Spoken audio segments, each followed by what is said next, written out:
and controlling the people.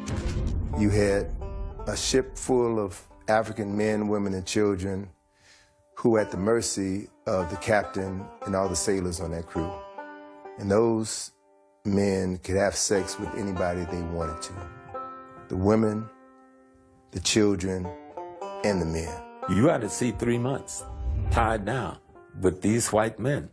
There ain't no women there for the most part. When they start bringing women, they weren't even bringing women. They were bringing girls between the ages of 6 and 15 and raping them all. But they also were raping the men. Same things are happening on the plantation to demasculinize the black man. Control the slave population is to rape a father in front of his sons, or to take the biggest, baddest black man on the plantation and do something horrible to him, to completely humiliate and emasculate him so that people won't respect him anymore. And that still happens to this day. In the Caribbean, they had seasoning plantations, which were plantations used to break the slaves. And one plantation, or one place that had a lot of seasoning plantations, was Jamaica.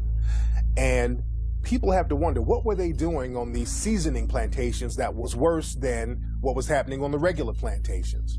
Well, one thing that they were doing on these plantations, especially in Jamaica, they were doing a process called buck breaking, where the white supremacist slave owner or the white supremacist overseer would literally rape black men in front of the whole black population in order to break his spirit, in order to break him down as a man, in order to show dominance against him, in order to show the rest of the black population that this is not your leader. I just made your leader submit to me sexually. And this happened a lot in Jamaica. This is why homosexuality is so looked down upon in Jamaican culture today. And it was a way primarily of cutting down those who would rebel.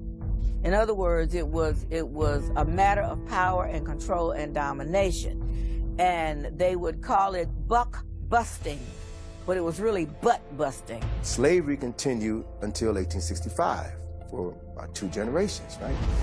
So how do you reconcile that? You can no longer bring in Africans, but you still have the business of slavery, so they still needed Africans to do the work down south, especially after the cotton gin was invented.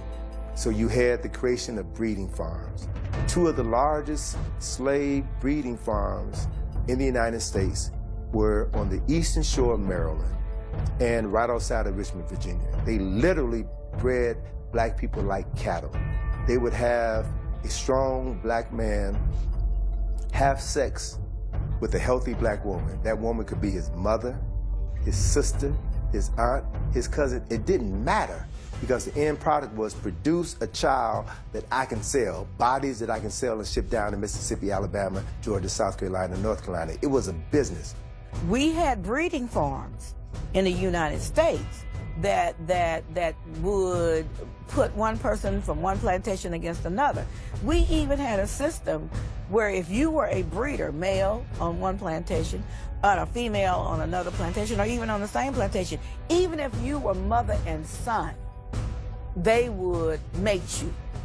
And so I tell a lot of my patients and a lot of my friends, you gotta stop using the MF word, because that was a description of what actually happened when the paper bag would go over the head to put one breeder against another when they were related.